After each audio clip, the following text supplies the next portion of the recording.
We actually have.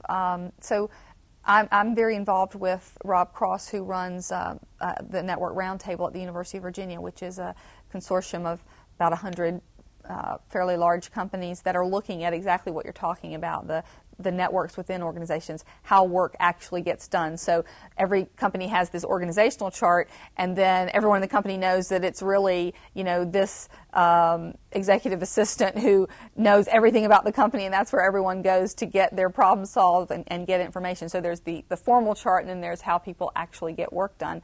And when Community Analytics was founded, that was not our mission to provide that service, but we've actually, as we've worked with clients to identify their external networks, their customer networks, we've been asked to do some of those studies internally, and so we have. Rob and his colleagues have a vast array of experience in this field. Some of the interesting pieces that come out of those types of studies are all over the board, from are there individuals in an organization that are bottlenecks, that may not be aware of it, that need additional resources because everyone turns to them? Are there folks who are on the periphery of the network, who are maybe isolated and need to be more integrated into their team or into the company as a whole?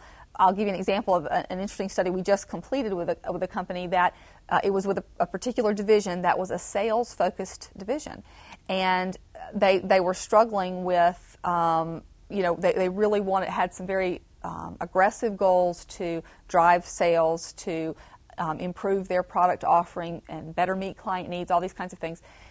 We studied their networks, and out of, over 150 folks, there were only 3 clients in their network, in any of their networks. And so one of the questions we posed to them was, now, you're a sales organization that wants to be very client-focused.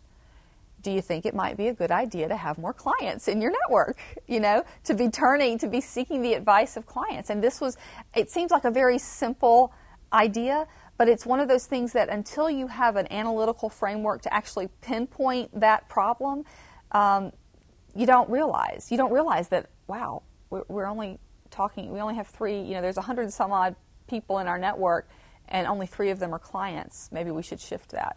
So there are all kinds of insights that come out of studying those internal networks as well, and what that leads to is more efficient operations, happier and more fulfilled employees, because you can help to coach them in terms of how to really reinforce their network so that it's easier for them to get their work done, and really better client engagement, because you're understanding what those touch points are from the organization or the company to the client.